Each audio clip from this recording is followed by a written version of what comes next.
Hey guys, what's going on? We're back. I'm Shane. Zack.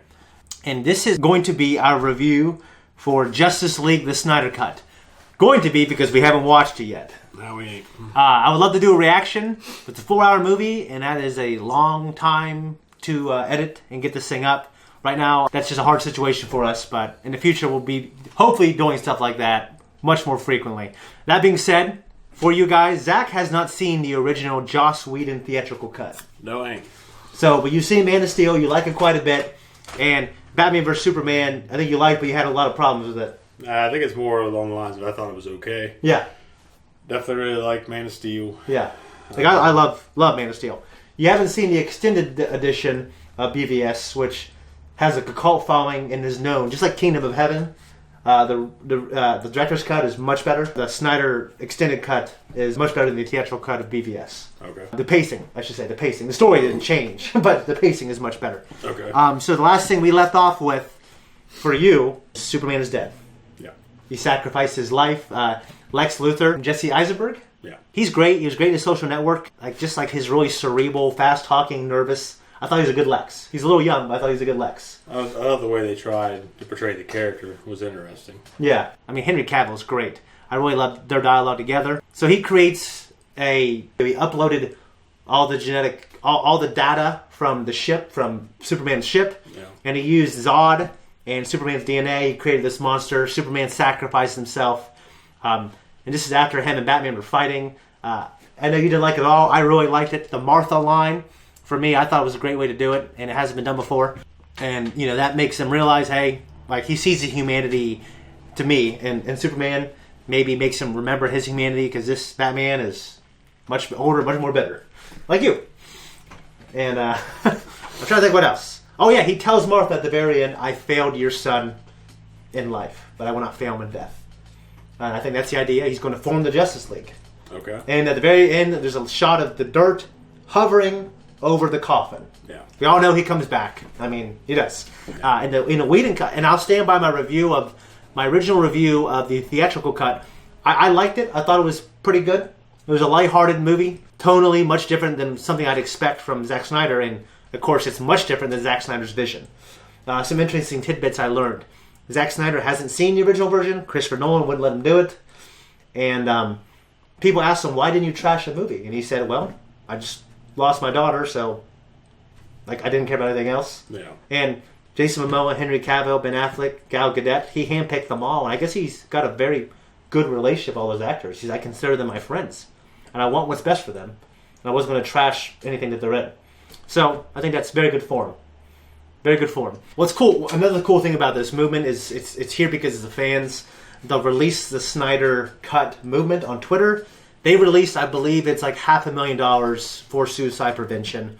If I'm wrong about that, just let me know in the comments. I'm just, and that sucks. It's tragic. I'm really glad he got to finish this movie. He did it for no pay. I think that was one of the conditions for him to have final say over everything. So, you can respect that. Yeah, you can respect that. I'm excited. I hope I like it. From what I understand, people who are detractors of Zack Snyder and of the original movie said this was, at the very least, much better. So, let's do it. Anything else to say? I got nothing to say to begin with. I'm excited because, this is more along the lines of the spirit of what we did growing up. Me, you, and Eric. We'd watch something, chill out, and then we talk about it after on the way home. Yeah. We were on the table with all these lights. We're going to be after we watch the movie. Yeah. We will talk about it here. But I'm just excited to watch the movie with you. We're going to probably drink and eat some pizza. Not beer because you can't. Not until November. Non-alcoholic, baby. Until November, yes. Hey guys, we're back. I'm Shane. Zach. We just watched the Snyder Cut. We watched the Snyder Cut, ate some KFC. It was rather nice and relaxing for the most part. Okay, so I've seen the original theatrical Joss Whedon cut. I liked it. I love this so much more. And it makes me hate the other one. And you don't have, like I said, any idea what the other one was like. It was okay. I liked it. One thing I liked about it is some of the things I hate about it now. Was Joss Whedon, who did a great job in most of the things I've seen him do, like the Avengers, Firefly, things like that. Yeah, he injected a lot of funny moments in it. All right. And like that just wasn't what Zack Snyder was trying to do. Yeah. He was basically trying to do a Frank Miller type thing. You know what I mean? Like this badass. He wanted superheroes to be badass. He wanted to be violent. He wanted like amazing action. And there's still funny parts in it, for sure. Actually, there's a part where the Flash is running in a circle when Superman just comes back, and like we think trying to run around him. Yeah, and he's so fast that no one can see him. And then Superman notices him, and there's this hilarious moment where he's like, "What?" I thought that was a Whedon thing, but it was Snyder's idea because it's in this version of the film. So okay, so he can be funny when he wants to be, and I did think that was very funny. A So lot first, of the scenes of the Flash were, especially when he's blocking all the debris from falling on them after they rescue the hostages from Steppenwolf. Yeah, it was great imagery. Yeah. Okay, so first of all, so for you, the Barry Allen's Flash, Ezra Miller, he's a new character to you for the most part. Mm-hmm. We also saw that actor, and he's in The Stand. Yeah, as Trash Man, and he's in the Fantastic Beasts. Yeah, Fantastic Beasts series as Albus's brother. Mm-hmm. Yeah, and I really like the actor, and I really like him in this. Like, I know you might not be like your type of character, but I think he's very good at that character. I did fine. At first, I wasn't sure just because my most recent experience of him as an actor was in The Stand, and he's a pyromaniac. Yeah. That he's out there blowing up these tankers and he's jacking off while he's doing it. And and he's got some form of autism. Okay. So he randomly makes noises. Yeah. And so he's out there, woo! Fucking jacking it while these tankers are blowing up. Which, I mean, he did the role well. Yeah, yeah. And he did well here. One thing, like in Fantastic Beasts, where he was like, he had that really expressionless stoicism, you know, for that one extended part of the first one. Yeah. And like, but he's also very lively. So he's got range, and he's really great at what he does. I really liked him in this. So what do you think of The Flash and how this movie basically introduced him to this universe, to the DC cinematic universe, whatever that means now? I mean, I liked him more than some of the other characters. I know they tried to build up and flesh out Cyborg. Yeah. But I did not get as much from Cyborg as I did The Flash. What's funny, if you watch the very first theatrical cut, all the okay, so for me, I felt with what I saw with the theatrical cut and what I found out behind the scenes, I felt like the Cyborg was kind of like the pulse of the movie in some ways. Like all the stuff, he didn't have a flashback, I don't think, in the original. Like him playing football, seeing his mother, all the stuff with his dad, that wasn't in the original. And like how vital he was to the story wasn't in the original. He was definitely. He just says "booyah," and all his shit got cut out. And like, well, he definitely. Yeah. Obviously, he was vital to the story. Yeah, he played this kind of like stoic type thing, which, I mean, it's cool, but like it's not always the most interesting thing, you know, just to have this stoic hard ass kind of thing, unless you see him grow, which he did soften up in his relationship with his father. So I appreciated that. Yeah. But like, yeah, there was so much more to him. It makes me hate the other one for like the disservice that they did to Zack Snyder's vision. To have this kind of obscure actor be like this vital role to the movie. So it's just really interesting. Well, they did a really good job of taking every hero that was involved and making them vital to their plan. Yeah, because Flash, when he reverses time, which he didn't do in the original. Yeah, they just fucking beat Steppenwolf up. I mean, one thing, Superman shows up, they beat him up, and he gets eaten or something by those fucking little things. That's it. Like, there's no. You don't see Darkseid. Okay, and here's another thing. So Darkseid, I'm pretty sure, like, he wasn't even in the original. Like, I don't think he's mentioned at all. Like, so in this Steppenwolf, like, he's simple, but he actually has motivations. He's trying to like get back into good graces of Darkseid. He's trying to bring the mother boxes together to conquer this planet that Darkseid couldn't have conquered 5,000 years ago. And he's trying to prove himself, and he's a henchman. He's not just invading Earth to invade it for no. I can't remember the reason, but it wasn't good enough for me to remember. Yeah. Okay, but it wasn't as fleshed out as this reason. So he died kind of like Gary Oldman in Lost in Space in the old one. Where you remember that at all? Well, I saw that movie once on Dish on Demand at my parents' house on satellite, I didn't like it. It's one of the first movies I remember not liking because I hated the ending. Well, these alien spider things. I literally don't remember. And they bite him and they turn him. He becomes a mutant version of them. But they eat their injured. Mm-hmm. And he gets injured in one part and they fucking eat him. That's so fucking awful, Zach. Well, it just reminded me of that. But no, the Aquaman, he rolls into it and he ended up being someone I liked more because I can relate to the liquor and yeah, life on the water. But, no, he's I like Jason Momoa and everything I've seen him in. I haven't seen Aquaman at all.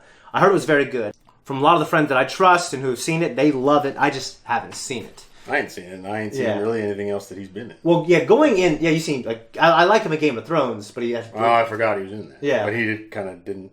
I mean, I know he was just a badass you could understand. Yeah, and I know he had a substantial role, and he died a prominent role, so to speak. A lot of people liked him, mm-hmm. a lot of fans. Yeah, but it wasn't. By the end of it, he was kind of glossed over. Well, it's because of what happens to him. Well, I know. It's really, it just. But my point is, though, he ended up not being. Yeah, not being what Daenerys thought he was going to be. Yeah, and he ain't like the Hound. He's done. Yeah, he's done. Yeah. So I remember going into this, like, because you haven't seen much of him, you were kind of unsure about the character, and now you feel like he's, like, you relate to him quite a bit. He's one of your favorite of the Justice League, you think? I mean, I definitely liked him. Yeah. Growing up, I was always more, if you had to pit them against one another and compare them, I was always more of a Batman fan than a Superman fan. Yeah. But in this, I like Superman more because I like the way this character's been presented more. Yeah. The Batman, to me, is kind of just team captain. No, you're right. He little lighter. It's been a while since you've seen BVS, and the extended cut is much better. But like, there was definitely, when you watch, it makes me want to watch all three now. A lot of reaction channels, they actually watched a couple. They watched Man of Steel and BVS leading up to this. I kind of wish we did that, but we just didn't have time, guys. Like, looking at how Batman's character has changed from, like, do you bleed to, I failed him in life, I'm not going to fail him in death, and, like, I made a promise, we got to bring everyone together. Right. Almost to a flaw. So obsessed with his promise to do good. Mm-hmm. To where it was almost, not in a bad way, but it was almost cheesy. Yeah. Like, I must do this right thing. It's the right thing to do. And in these films, Batman, BVS, and this, I mentioned it when we were watching it. He's kind of like the Batman that would join the Expendables. I mean, he's out there with his fucking machine guns rocking it. He's definitely Snyder's, So, I mean, which is fine. I like his look. He looks more like Frank Miller's Batman. He looks better than any Batman I've ever seen. Yeah, he definitely has everything you'd want from the old cowl Batman and Christian Bale's Batman with the tech and the jagged, angled gauntlet things.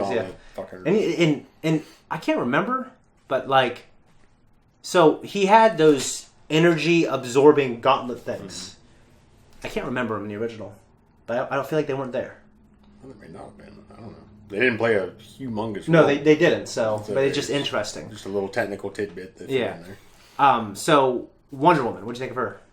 I like her a lot. Yeah. Not only because she's fucking gorgeous, but she's a beautiful girl. She is. Yeah. But they just do such a good job of her character. Is she just fucking? That's Wonder Woman. Yeah. That's Wonder Woman. She has the look. She has the feel. Yeah, she's like hopelessly optimistic and kind. So like, I feel like Gal Gadot is like that. She has that gentle nature. Mm-hmm. But she's with being a fucking warrior. So what's great about Wonder Woman, having like a traditionally like someone who's kind, feminine, beautiful, have those like stereotypical qualities. Like usually, like when I see female heroes, they kind of do away with that to show like a fierceness. They almost go to the point of trying to bring in some form of manliness to that character. Yeah, and that ain't necessary. No, exactly. I mean, one of my favorite feminine or female heroes, you might say, is Beatrix Kiddo in Kill Bill. She's amazing, and she is never presented as this manly, domineering, Yeah, like she's just presented as a mother and who's lost her child. Yeah. Is someone who's a lover that's been betrayed, and she's had training, and it's made her, and she has this incredible fucking story, and that's why she does what she does. Yeah, exactly. And it's the same Wonder Woman. I mean, she's a bit more on the warrior side in terms of strength, and those type of things. where you think of traditional heroes. Yeah.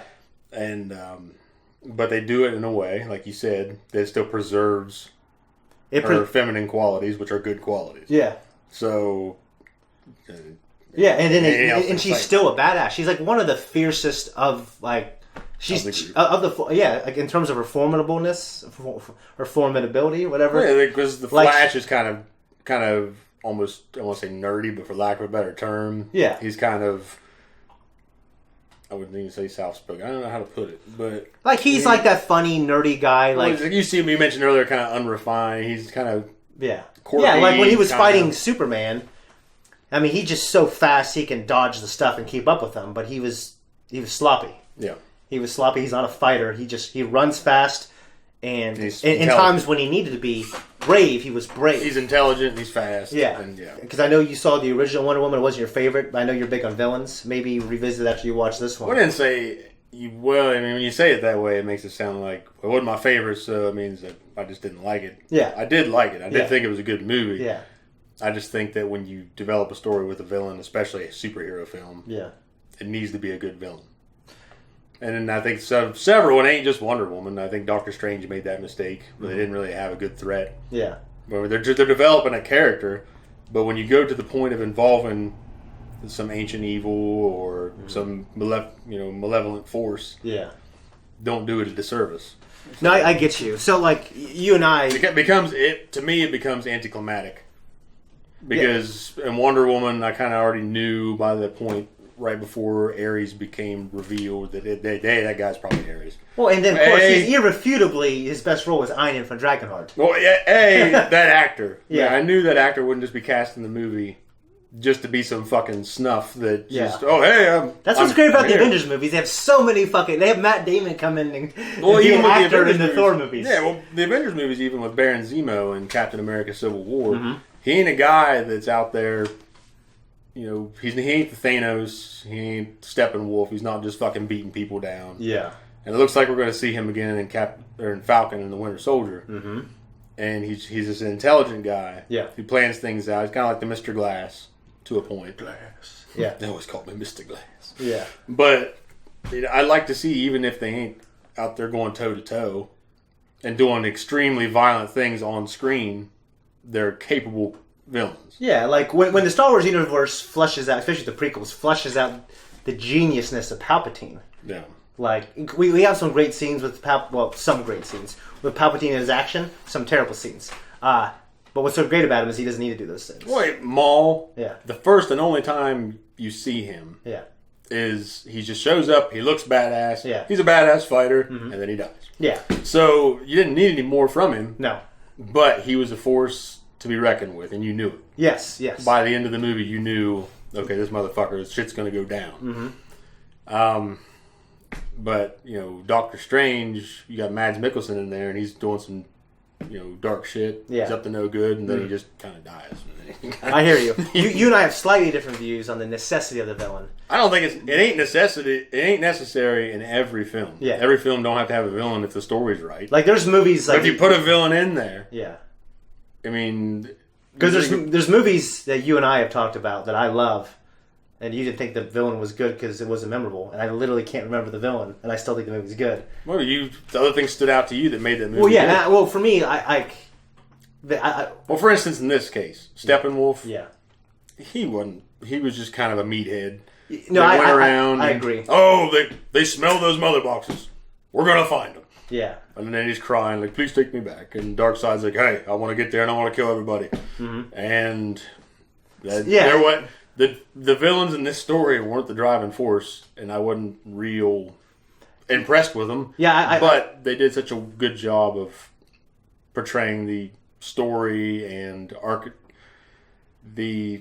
the way the story was built around with the heroes trying to stop the villains and how they work together. They did such a good job with those and those characters that I can overlook that. No, I agree.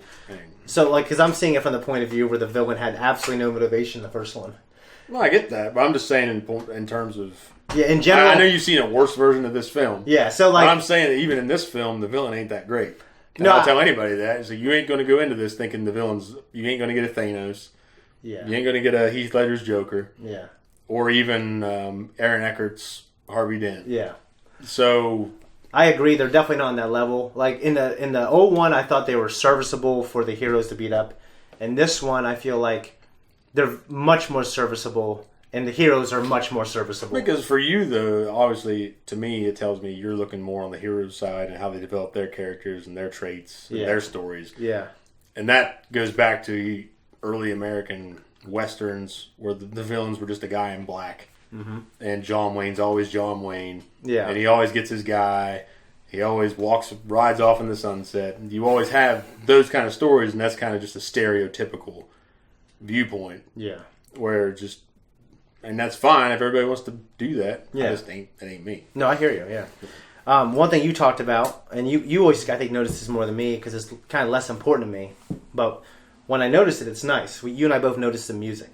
Yeah. No, the music in this film, it was great. Every time Wonder Woman's on the scene kicking ass, yeah, she has a great theme song. She does. I believe the song they play with Superman when he's resurrected, yeah, and he spots Batman, yeah, that music got pretty fucking good. That was cool. And and there's a couple, even the actual original music. Yeah, the original music was really good choices. Like, there was only a couple instances. Yeah, there was a scene where Barry Allen's. I did all my best to smile. Which that was a great song selection for that scene. And Aquaman walking off in the fucking dock. The starry heavens above me. Yeah, and that was a great. Which was completely just cinematic fodder because he shows up on the scene to save this guy on a sinking vessel with his shirt on. Mm-hmm. Out of the water. Yeah. And as he's leaving, he takes his shirt off. Which is fine. It was a great scene. Yeah. It was badass. The music was great. Yeah. He's out there with liquor. I can't complain. No, yeah. So. No, I hear you. One thing that wasn't in the original was Martha Kent. Her scenes where she was talking to Lois, at least halfway through the movie, until Superman comes back to life. She's actually Martian Manhunter. Yeah. Where they're playing into that fact that Lois is a key to something. Yeah. Which all those nightmare scenarios bring up where Lois died and Superman loses his shit. Yeah. So yeah, Martian Manhunter, it's just so interesting that it just completely changes so much about the theatrical cut. Which to me I just think doesn't exist anymore. Well, I love it's not like an extended edition. This is complete. Some things are completely different. It's a good thing, and it's better, especially. Yeah, it's not like they cut it down and they made it funny. No, they cut it down and then they changed some things completely. The entire story. Yeah, where it affected the entire. So he creates all these threads for a future cinematic universe, like the Batman's nightmare, future apocalyptic scenario, right? He was setting up stuff for that. And he was the only one that had the premonition, though, right? Someone else did, too. Cyborg did, right? Yeah. Cyborg had a premonition from the Mother Box team. Yeah. Was it just the one? When he was first hooking up? When Diana was being... When the Amazonians were burning her and stuff like that? Yeah. So I'm pretty sure he just had one nightmare scenario given to him by the Mother Box. Yeah. Superman killing... He had the Batman's cow in his hand and everybody's fucking dead. Yeah. Also, so Lex Luthor was like a post-credit scene, and he talks about forming their own league, the League of Villains. Yeah, but I don't think he didn't say that in this. He just I don't think in the original he told Slade that that Batman is Bruce Wayne. I think he just said we need to form our own league. Well, obviously they changed that. Yeah, I don't think he mentioned the league at all. I don't think he did either because he just said that. And it wasn't. He just knew that Slade wanted Batman. Yeah. So it wasn't a post-credit scene anymore. It was that was just a part of the movie, and then the post-credit scene was the nightmare scenario. So one of the biggest things for me... Neither of them were post-credits. Nightmare was... Oh yeah, you're right. Nightmare technically wasn't post-credit. Yeah, because there's the epilogue, and then the nightmare thing was after that, right? So, okay, Jared Leto's Joker. You saw the Suicide Squad. Tell the audience what you think about that movie, Jared Leto and everything else. You historically don't like Jared Leto very much. I disagree with you very much. That's fine. My first... experience of Leto's performances was Requiem with... And he's great. Requiem of a Dream or Requiem... from a Dream? Requiem for a Dream, I think. Requiem for a Dream. And that movie... And he's great in that movie. Drawn out, miserable piece. I ain't saying it ain't a good movie, but I would not fucking watch it again. I would not... It's like Old Boy. I saw the original version of Old Boy. Yeah. And that movie's a miserable fucking movie that I will never watch again.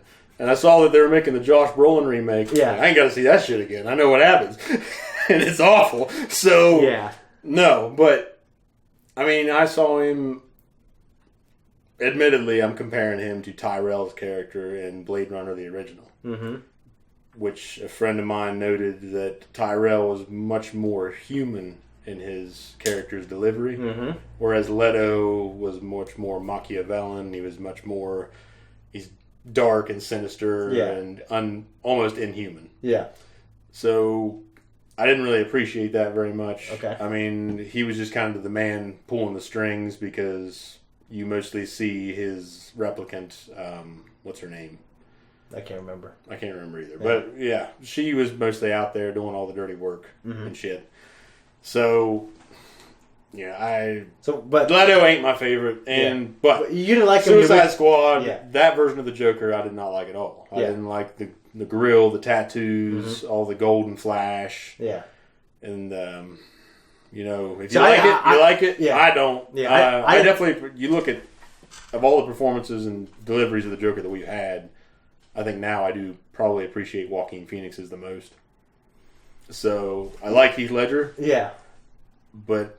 Comparing those styles of movies and the settings they give you, I like Joaquin Phoenix. I like that world. They're the most comparable.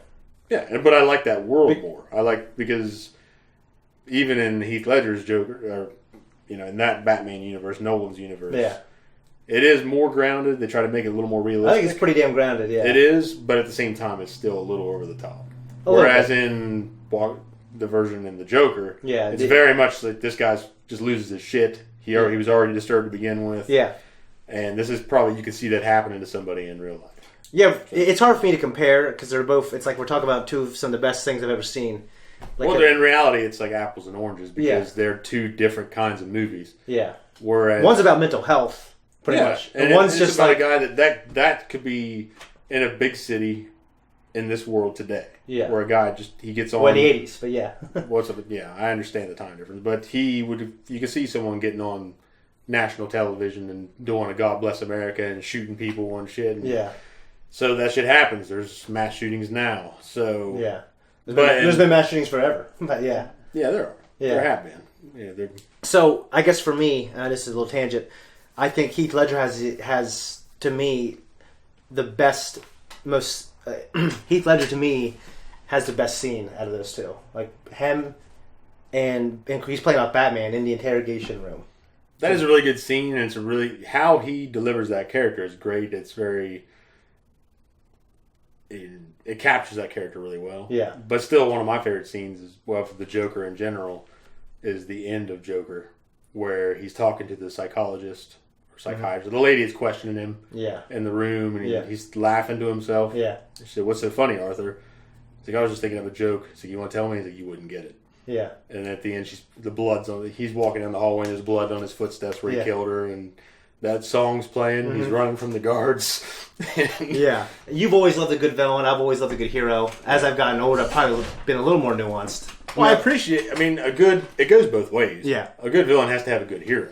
I mean, you and I both, one of our top tier villains is Colonel Tavington. From The Patriot. Yeah. And you wouldn't have him without Mel Gibson's character. Of course, yeah. So Mel Gibson... And Heath Ledger! Yeah, that's true. Yeah. But Mel Gibson makes that movie just as much as Tavington does. Yeah. But if it was waving at fucking American flag. If it was just Mel Gibson running around fucking throwing tomahawks at redcoats, it would still be cool. Yeah. Because that's one of the most badass scenes ever in the forest. Yeah. And they use that for Assassin's Creed 3. They just copy off that. Well, I mean, it's good. It's great. And Mel Gibson's awesome. I like him, and I don't know how many movies I've seen of him. There ain't too many that I've seen that I'm like, Yeah. But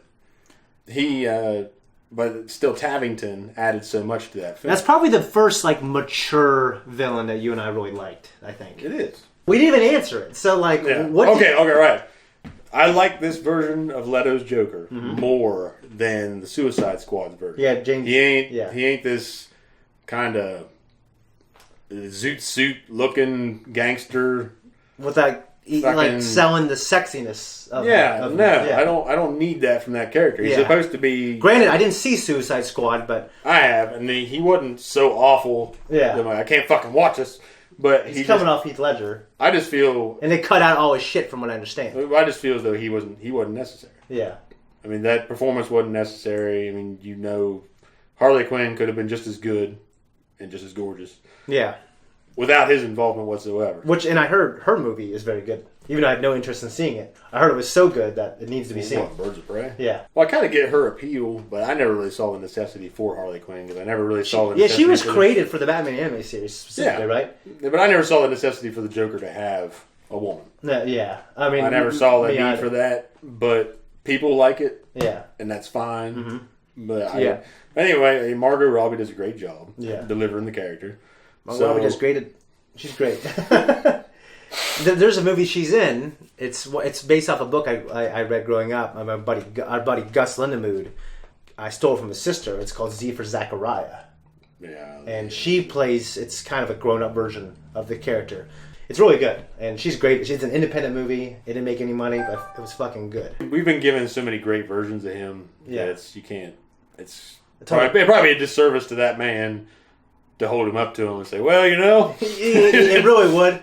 It's like taking a lot of heavyweight boxers and they hold them up to guys like Tyson and shit. Well, I mean, yeah. It doesn't do any good. They got what they got now. They got to fight who they have to fight. It ain't fair. So That being said, I thought he was. I liked him quite a bit for this version of the DC universe. Like this version's Batman, I thought he was great. And like honestly, the way Snyder shot him, like. Because obviously he's insane, so the shots were insane, and he was coming in and out of focus. And of course, you could say it's a nightmare and everything else, but like he was like this nightmarish character. He was shot in this crazy nightmarish way where the camera couldn't capture him. If that universe ever comes to light, I think that's a really interesting thing to think about as that team up. So when you go back and you see Jason Todd's suit in BVS, for me, like, I feel some of that history there, and you see how... that was a good... that was good. You see the weight of the years on Batman and how pessimistic he is. I feel like a lot of that's because of Joker. But I didn't need the Joker for that. The Joker was present even though he wasn't present. So I guess for me, that connects the dots to this Joker. Like, oh, there he is, the guy... Yeah, but I feel like that's him. Oh, right. I feel like he just is a letdown. Okay. Yeah, it wasn't for me. I liked the scene quite a bit. Well, see, that's my point, is that this Batman ain't as dark a Batman as other versions. He's kind of, like I said, the Expendables version of Batman. He's the action hero Batman. Do you think his BVS version is like the darkest interpretation? Thing. I don't think it's dark. Just because he's driving around in the dark and shooting people. Well, fucking Michael Keaton was doing that back in the 80s, man. His outlook, though. Like, he's not this rich playboy who... Like, his alter ego is Bruce, and he's this guy who gets to women, and like he's a lot more like how he is in The Dark Knight Rises, except meaner and much more pessimistic. Yeah, I mean, I think in BVS he's a recluse, and except this version he's Christian Bale never really had that. I don't think. I mean, I think they did a good job of he was committed. Yeah, and he was playing both lives. Yeah, but ultimately he wasn't even really dark. In that sense, but I just think that this Batman is just your 80s and 90s movie action star Batman. That's what you're getting, without all the pomp of the ice skating rinks and nipple suits. Yeah, I can't disagree. He's an action guy, but I do think he is. I do think Affleck delivers a good performance. Yeah, I ain't saying that. Yeah, I'm just saying that his Batman isn't. He looks like Frank Miller's Batman from The Dark Knight Returns, but he ain't.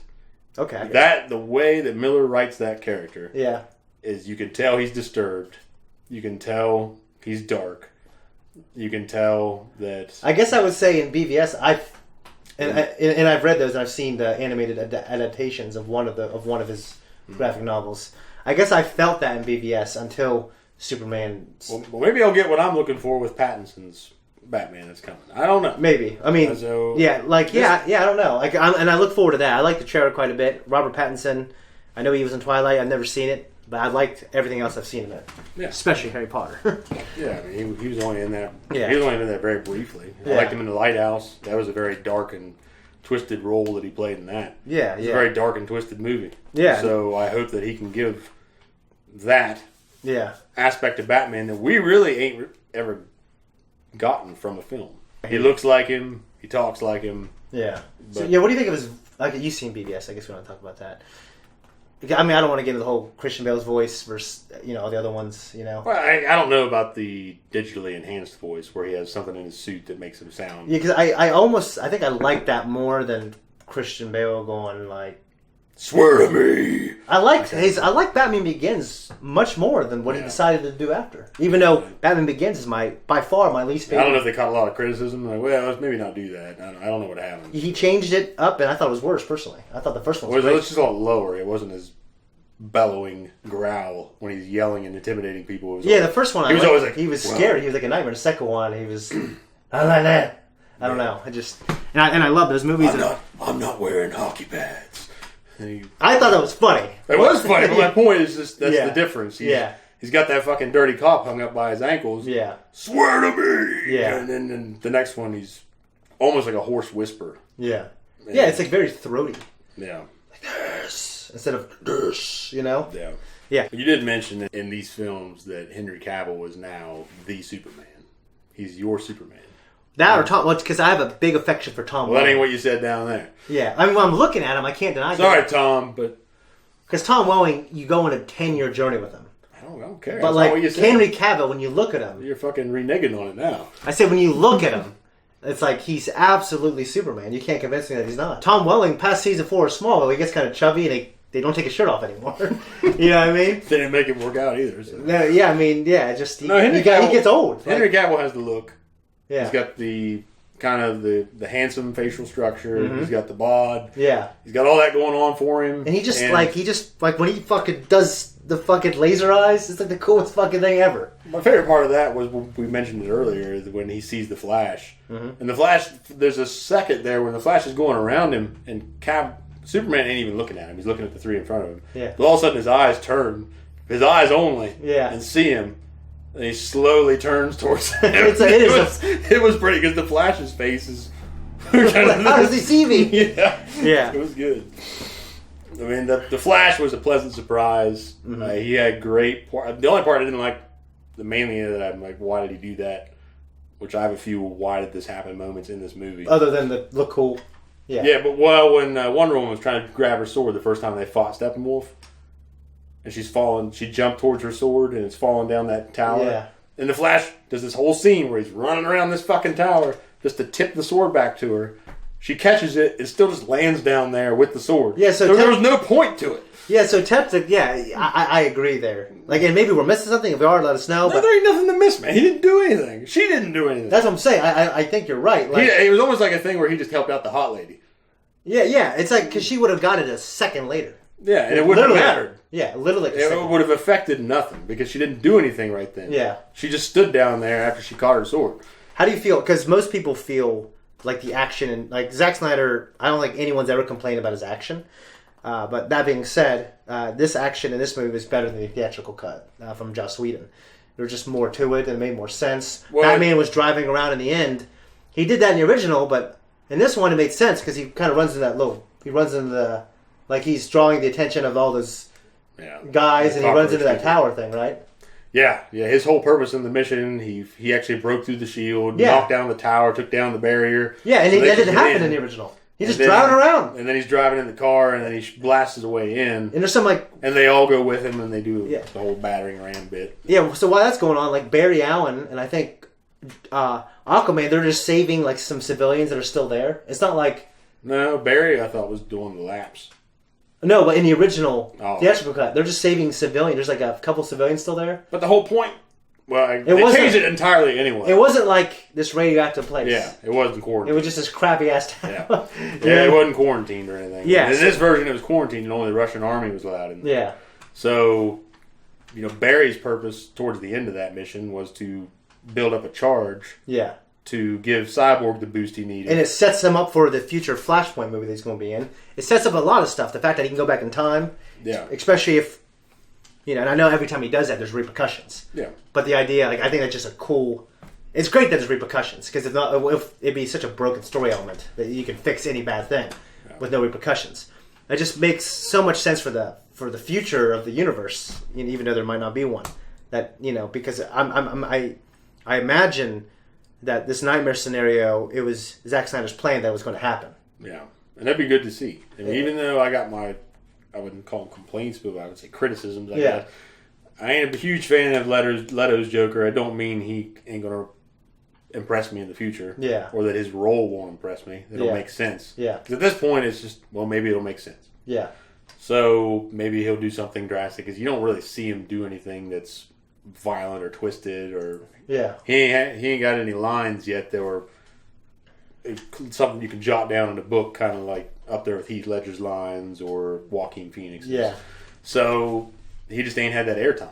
Yeah. So you're right. So you can't just run it down completely. But the one thing about this film and it's just any movie that gets me is shit that don't make sense. Shit they do purposefully to give the heroes time to have their moment. Mm-hmm. Because, for instance, when Roose Bolton goes into the bank, and they're all in there doing their terrorist thing. Yeah. And Wonder Woman breaks in there, starts kicking some ass. Some of those scenes where she does this sweep, one of the first moves she does, and knocks these two guys away. Yeah. It just looked really, I won't call it tacky, but lack of a better word, because these two guys just disappear. Mm-hmm. They're flying against the walls, and there's CG. There's CG everywhere in this film. Oh, there's quite a huge fan of that. Yeah. But regardless, after she takes out all these guys, and he's getting ready to shoot some hostages, he stops and does this shit where he's kind of standing there thinking about it. He's standing there, he actually aims. It's like, if you're going to shoot hostages and you're actually getting ready to break loose, you ain't talking to anybody. You ain't giving a speech. There's no monologue. Yeah. And he's got it on, the select fire is switched to single. So he's just going to fire one round into this guy that must have been the one guy that backtalked. Maybe the guy, because he picked the gun off the floor, maybe the guy had it on that setting before it was on automatic. Well, and then she shows up and he's like, oh, I'll just flip it automatic. I mean, what? Oh, yeah, I mean, I think it's because when he fired that first shot, he might not know. I think it's because of the dramatic moment, and they needed that one shot to get stopped, and then he sets it to fucking auto so that he can just start shooting all these bullets, and she can have her cool little effect where she's scooting across the floor, knocking all these bullets away. It's obviously for the imagery. Yeah. I guess for imagery, it was purposefully shot that way to give a cool scene, which that's what film's about. Yeah. You know, what's his name? The guy that plays Hans Landa, Christoph Waltz, said that about Tarantino films because people bitched about all the gore in Inglourious Bastards and Django, where there's overabundance of a guy getting shot in the head and his head blows up like a watermelon. Yeah, and there's this fucking gallon of blood that flies everywhere and dumps on everything, and people were like bitching that it was over the top. Yeah, and he described that as opera. Mm-hmm. He said, you know, the lines, the performances are theater or something along those lines. I can't remember now how he said it, but I do know that he said the gore, the blood, is opera. So it's just about dramatic effect. Yeah. So I think in this case, I ain't going to put it on Tarantino level. I'm not going to try to compare the two. Yeah. But it was for dramatic effect. It was so you could see her come in, and it was so you could see her block every single bullet with her gauntlets. Yeah. And I guess I would say, if I was thinking of that, I would do anything I could to make sure that scene happened. Yeah. Well, I mean, it looked good. Yeah. But at the same time, to me, it's just, I know why it's there. Yeah. And I like to be engrossed in the film, and taken into it. So, I mean, even in films that I love, it happens to me. Yeah. I mean, I love the Kill Bill films, but in the first one, when she's hacking apart the crazy 88s in the fucking room, there's a lot of over-the-top moments there. For sure. Yeah, so, but I take away from it knowing that he loved old kung fu films. There's a lot of over-the-top shit in those kind of films. So, you know, I hear you. They did my favorite one anyway. The second one is. Which Avengers movie was it where they had the events in that Wachovia or wherever the fuck that place is? Wakanda? No, where Wanda is from.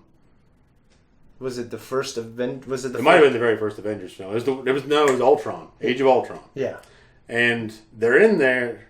Well, maybe not. It was the one where the Black Panther's dad died. I can't remember. I don't know. It don't matter. It don't matter. The whole point is that they have this whole fighting scene in the beginning where they're all Captain America's there and Black Widow, and they're fighting these fuckers out front that have all these semi-automatic weapons. Yeah, these professional mercenaries that are there to kill people. Yeah. And they're like, they've got AR-15s. And I'm sitting there thinking, why the fuck do they have AR-15s? Why don't they have M4s or something with automatic fire selection? Like, who wrote this shit? I guess I wouldn't even think of that. Well, I thought in that time it's because everyone was gunning for AR-15s. It was during the whole political craze where AR-15s are the devil's guns. You know, Satan came up and fucking made a deal with, I don't know, fucking Colt or whoever made them originally. I can't remember now. Yeah. Because it was a civilian model of the M16s that were issued over in Nam. Okay. But evidently Satan came up here and signed a pact with arms dealers in America and AR-15s, baby. But that's what it reminded me of. It was so stupid to say that these fucking pro killers had AR-15s. I mean, yeah. I guess they got them on discount compared to M4s. I don't know. But maybe. It was the same deal, though, that why are these professional killers doing this dumb shit? It's just, I don't know. It's too deep. It's a rabbit hole. I guess I can't remember that scene. So well, it's a rabbit hole that gets me all the fucking time. And like, I mean, be honest. If I saw the gun, unless they say it is AR-15, like, yeah, they specifically said they're armed with AR-15s, and I'm thinking, what? Why? Maybe they're like, I don't know. They're preferred weapons. I don't know. They wouldn't be. Maybe like because they are manufactured. Yeah. Without auto fire. I say auto fire, but what I mean is they're not. They're a semi-automatic weapon. Machine guns. They're a semi-automatic weapon. Yeah. So it's a pistol, technically, right? Yeah, it's a semi-automatic weapon. Yeah. It's not fucking full auto. Yeah. Where you're just going to unload a whole magazine just by holding the trigger down. Well, it's funny because, like, you know, when people talk about like we don't need semi-automatic weapons, well, we can have pistols. I'm like, well, it's the same thing, right? Well, I think a free man's an armed man. So these terrorists, they're attacking this fucking bank to prove some point and blow up 4 city blocks. I'm giving them credit that maybe they wouldn't just have it set on, single fire. I don't know. I mean, maybe they counted on the bomb blowing up and Wonder Woman not showing up. That sounds pretty narrow-minded. Yeah, we don't got to worry about shooting anybody, guys. We're going to take the guns, but just let's not waste anything. Don't waste bullets. Yeah, I guess I felt like they went there knowing they were going to die. Like they were very sure of it, and they told Wonder Woman you were too late. So just like they had guns to get into I just felt like it was a dumb moment, but I understand why they did it story-wise. Yeah. The Marvel thing where they said there's AR-15s felt a little more on the nose. Like they just had to throw AR-15s in there because it was during the whole time when everyone was out in arms from the witch hunt for the AR-15 scare. Yeah. Like Red's under the bed, AR-15s in the gun case. Steppenwolf, who in this was basically a henchman to Darkseid, he wanted to unite the 3 mother boxes because it would give Darkseid the ability to harness anti-life? It was the anti-life equation. Okay. And he said something about anti-life, like he can control the alternate dimensions or timelines. He said something like that. He can control the multiverse, I think. The story of the villains here was so uncaptivating that I just didn't really think, I didn't put it in my bank. Okay. I didn't take anything away from it. I'm like, okay, there's an antimatter thing. Yeah. And it ain't really explained very well what it is or what it does. And I ain't read the comics enough to know. But you've seen Alfred before. What do you think of his character in this? Well, I like Jeremy Irons. I like him. He ain't my favorite Alfred, though. I mean, but his performance was good enough. He was a much different kind of Alfred than what I'm used to, and I like that Alfred, but I don't like him more than some other Alfreds. Yeah, no, I like him, and I like his role performance. I feel the same way. Yeah, so he didn't... I think him and fucking Ben Affleck are like, they look like they're less than 20 years apart almost. Yeah. Because, Ben Affleck's almost 50. Which could be... That guy ain't almost 70, I don't think. Which, I mean, if you think about it, could be possible. Like, overall, you didn't think you were going to like it, but you ended up liking it quite a bit. I wasn't sure if I was going to like it. I know, just looking at it, I had mixed feelings about it. Mm-hmm. I like Snyder's visual skills. Yeah. In terms of how things are presented and how they look. Yeah. I liked 300. I liked Watchmen. Yeah. In terms of utility, I thought it was perfect. But in terms of likability, I think possibly Cyborg, for me, was probably my least favorite character in terms of likability, but not in terms of utility, story. And no, he functioned in the story. I just feel like he was a young kid, but he wasn't the young kid that we had with, say, Luke Skywalker. Mm-hmm. He didn't really have his relationship fleshed out with his parents very much. Yeah. His mom, you just know she was looking out for him. She was the one that came to the ball games. Yeah. She's the one that died. Yeah. But with Superman, you had this whole build-up. You didn't have what you had with Superman. Yeah, the whole movie dedicated to him, yeah. And Martha, where they had this, you had that family bond build up, mm-hmm. and then it was taken away. I agree that, I mean, I just love that movie in general. In this, it was just crammed in there. In this, we had 4 characters. I mean, and it's weird I'm saying this because the theatrical version was terrible and it didn't. It was like, man, like they were trying to do what they did in Marvel, and they just literally there's no backstory. Everyone fights. Yeah. In this, I felt like there's a great amount of effort and fleshing out the characters a little bit at least. Yeah. No, I mean One thing we could touch on is how he enlarged that woman's bank account. Yeah, what do you think of that? Because all that stuff. Well, at first, I thought it had been one of them things where he's going to take money from over here and put money in there. Like, well, this guy's got a lot of money. A little bit of socialism. Yeah, a little bit of socialism was going to bleed in there at first. Bullshit. But then I'm like, well, he's just more inflation. Government does it every day. It prints more money. There you go. Right? So he's doing it for this lady that needs it. And then it comes out as, you won the Gotham sweepstakes. Yeah, which we talked about. Yeah, statistically, that woman doesn't work very well. Yeah, well, it may not. Normally. Obviously, she was a hardworking woman that was just trying to provide for her kid. Yes. So, and he felt, so a lot of that comes from a sense of compassion. They did that along with him helping that kid's grades. The woman's, he showed him in school, and that girl was failing grades because her house burnt down, and he hacked the school's computers or whatever, and gave her good grades. Yeah. So it gives you that idea that he's a good person. Yeah. And he's a star quarterback, good person, intelligent, handsome guy. He's all around.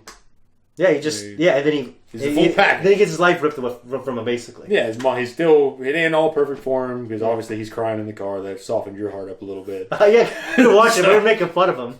He started crying. Said, oh, man, I feel like shit now. We're making fun of him because, for me, he reminded me of that entitled kid, because Shane was pointing out, your dad's making millions of dollars working overtime. What are you bitching about? And then his fucking... Yeah, and you and I grew up in, lower class. You grew up in a trailer. Yep. You know what I mean? So, I know some people say, you know what? You can't... Everyone has their problems, and money doesn't solve anything. But when you're as poor as we've been, I think it helps a lot. They ain't say money's everything, but that's... People that say that probably have money. Yeah. So, I got rich in my last job. Yeah. Filthy rich. And now I'm poor again. Probably be on food stamps soon. And there's definitely a difference. Yeah, I ain't rich and I ain't never been rich, but I can tell you if I had money, a lot of my problems would go away. So there you go. That being said, it doesn't mean his feelings for wanting to spend time with his father who he loves are invalid. No. It was funny. It was a funny moment for us. I felt that he was like that kid in those fucking YouTube videos we were talking about, where he's this entitled little shit. He wasn't that kid was. No, but it just reminded me of it. Yeah, and he wasn't a little whiny shit that wanted the next iPhone or something like that. Yeah, he was just. He just wanted to be with his father. Yeah, he missed his dad. Yeah, and that's not a terrible quality. No, it ain't. 90% of his story, literally 90, was cut out. Yeah, you mentioned that. It's unbelievable. I don't know how they did it. I don't know how they pulled it off.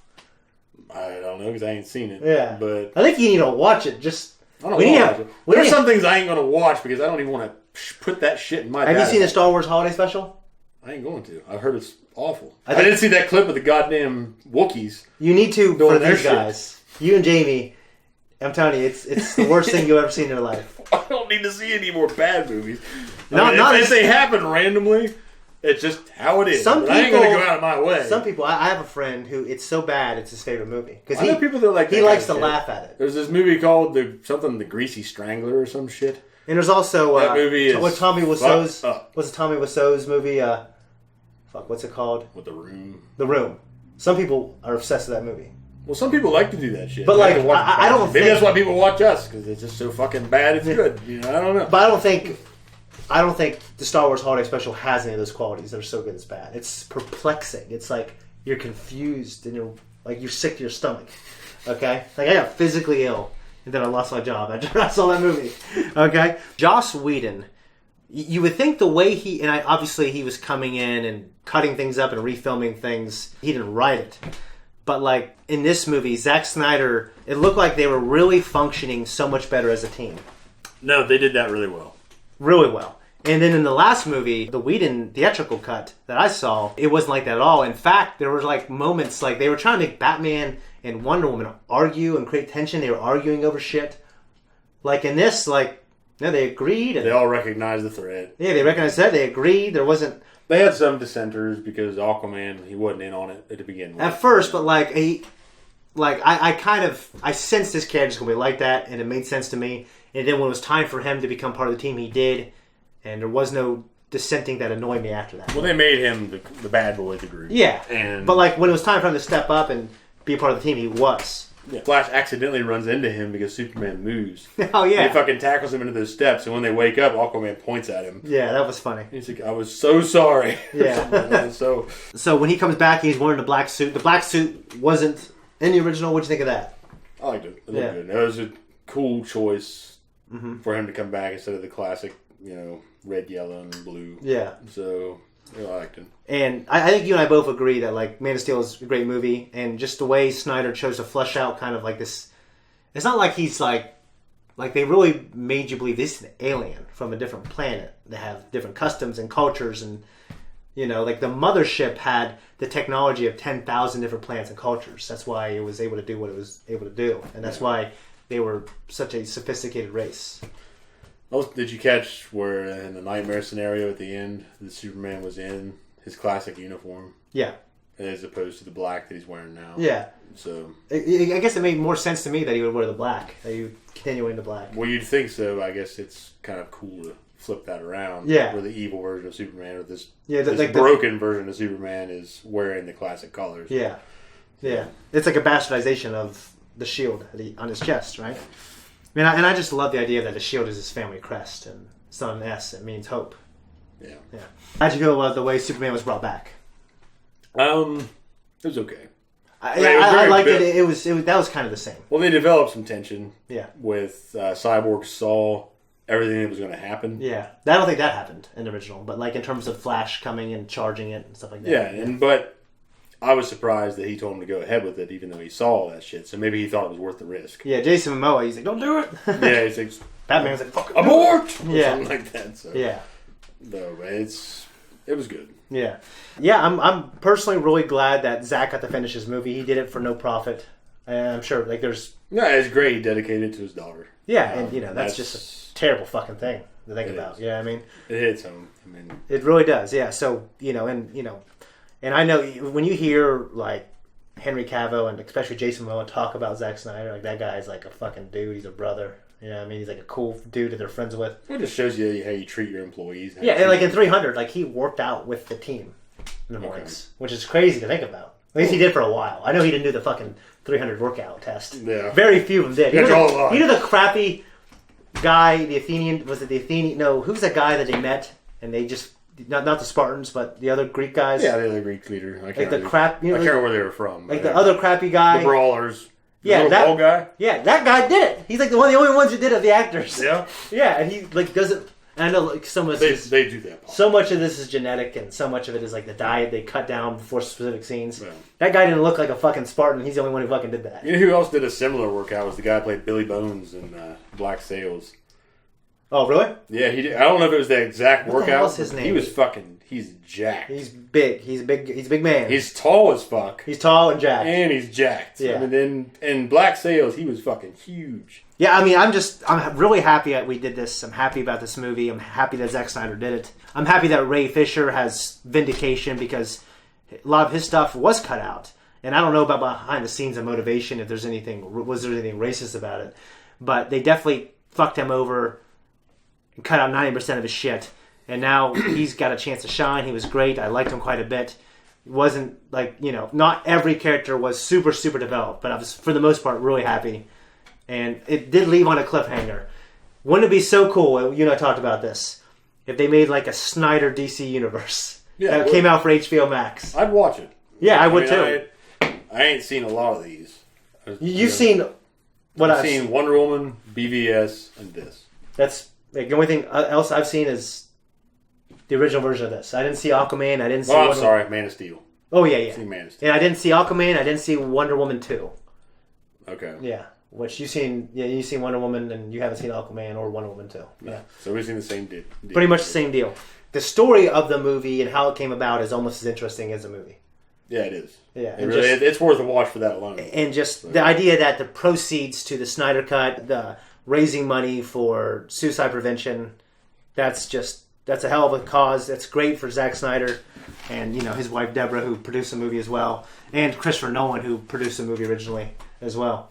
Yeah, he produced all three of them, and he was very involved with Man of Steel. It might be one reason why Man of Steel is such high quality. Okay. I know, like, I imagine that when they were doing it, they were probably thinking in terms of, like, does Christian Bale's Batman exist in this universe? Yeah. You know, at first. So, that being said, I'm happy with all the rest of the movies, how they panned out.